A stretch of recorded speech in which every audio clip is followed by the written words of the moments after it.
大家好，我是13恩。那我今天要试骑的是 Suzuki SV650。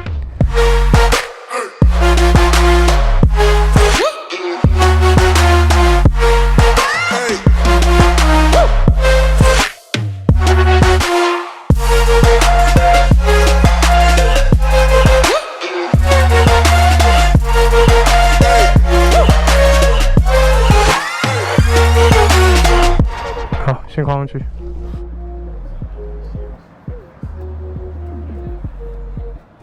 刚刚是骑 Street Triple 过来，所以瞬间觉得这个好窄。那窄是一定的，因为这是 V Twin 飞行双缸引擎。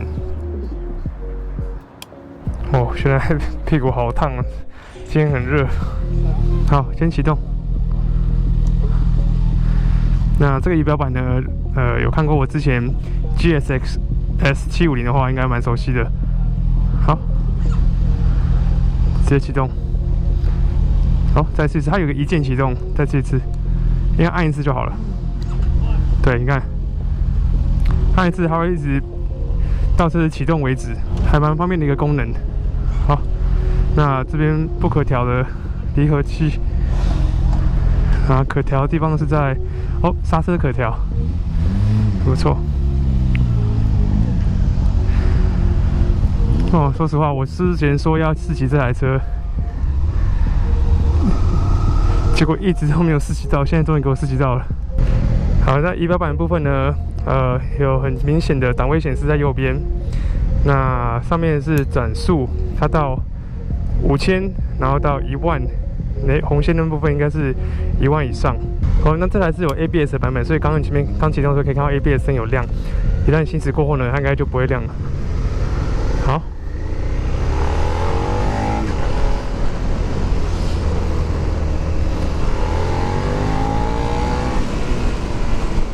好，那就先感受一下这台车子。那说到 SV650呢，我想应该有很多人其实不太知道它的历史。最早呢，Suzuki出 SV650是在1999年，那时候是化油版的 SV650。那它外形呢，应该说这样讲好，这台的外形呢，其实有点像是对那台车的致敬。它就是回归原本嘛 ，Back to Original， 就是只说回到它当初的第一台车，也是使用Trellis Frame。就是钢管车架。那原本的 SV650呢，其实非常受好评。在美国这边，尤其它后来也出了第二代嘛，那时候是2003年出的，我记得那时候它基本上已经没有钢管车架了，改成是 Beam Frame。但是卖得非常好。那刚好我这边看到一台是 SV60S， 就是上一代的 SV650，我就直接跳过 SFV 啦，因为那名字也不太一样。黑色的 frame 的话，应该是05年以上的。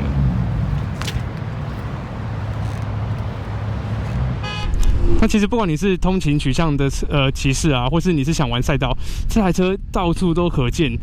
你去赛道，其实你会发现有专门为 SV650做的这个级别的比赛。主要就是因为它的动力好操控，加上料好找便宜，然后就耐操。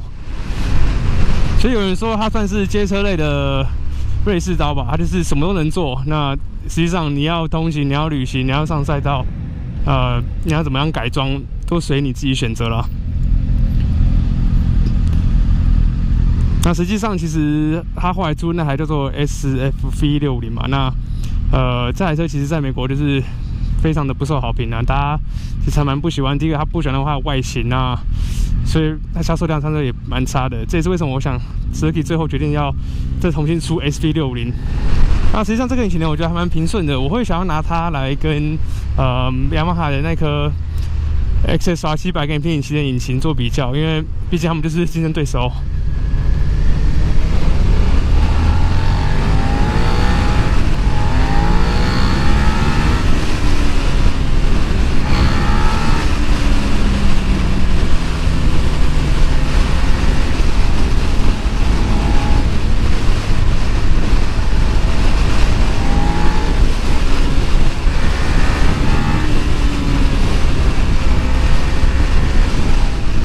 说这个引擎它相对平顺很多，那我觉得动力蛮充沛的，一路从5旋转过，就上去到它的红线位置，也不会有那种爆冲的感觉，所以它跟那个 MT-07取向也有点不太一样。MT-07毕竟它就是走扭力大师，是有点上次在骑的时候，像骑 XSR 啊，或是之前有去试骑别人 MT-07，一样是那种转的时候会力量喷给你的感觉。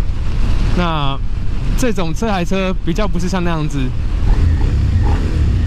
不过 V-twin 的这个声浪啊，它这个整体输出的感觉，其实也是很吸引人，是不同吸引人的地方啦。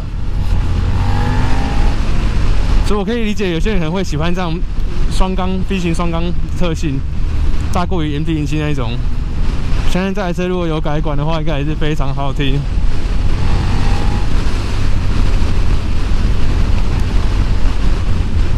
哦，那这台车前叉很可惜不可调，那后悬吊部分我记得是预载可以调整，这点还蛮奇怪的，因为上一代的 SV60， 我不是说 SFV 哦，我是说 SV60， 也是2008年以前的车款，其实它的前叉是预载可调的，所以反而这台它就变成把它拿掉了。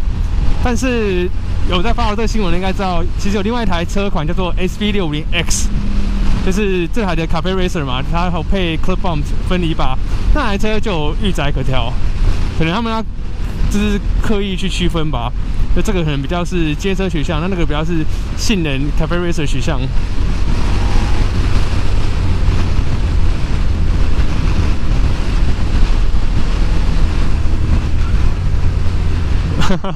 然后后轮滴一声，挡刹很重。没有像 MT-07来那么重啊，我觉得。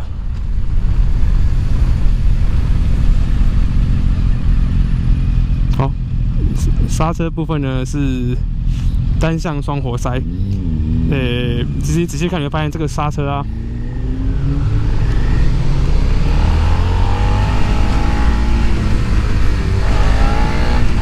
这个刹车是跟1999年的最原始 SV60是同一个了，他们这部分并没有做升级。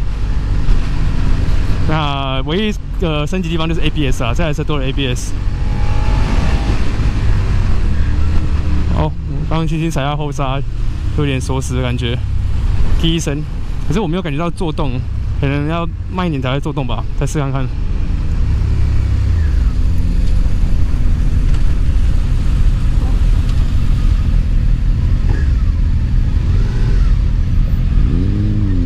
有啦，有作动一点点，它感受跟我的输出不太一样，比较细微。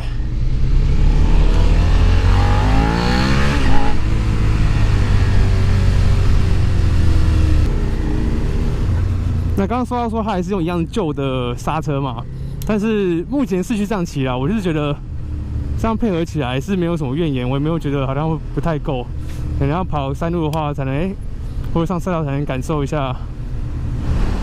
我记得他们之前说 MT-07是最像4活塞嘛，那照理说那样的配备应该是刹车制动力会更好，可是他们评论是说 MT-07的刹车制动力会比较强，可是手感却没有 SV 来得好。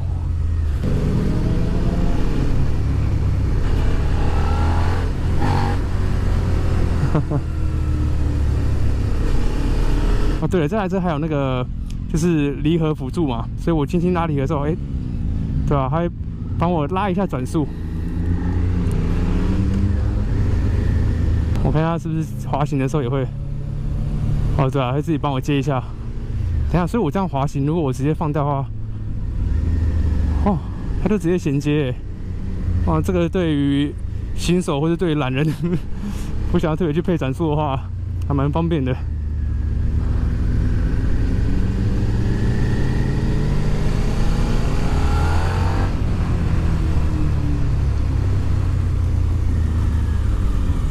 哦，这个转向很轻松哦，我可以配合车子做同前的动作。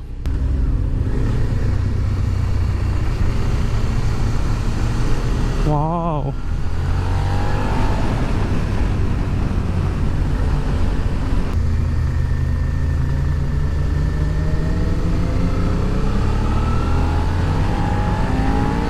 毫不费力啊！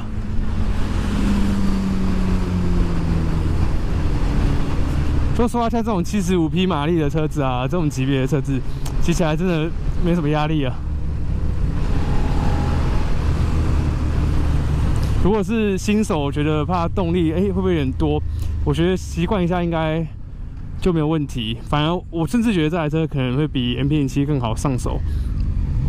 啊，结束了吗？天哪，我还骑不够。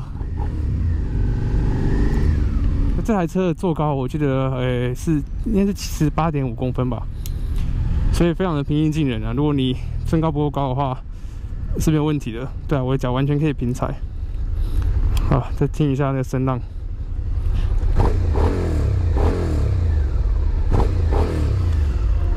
像这样子的造型啊，其实看久真的不会腻。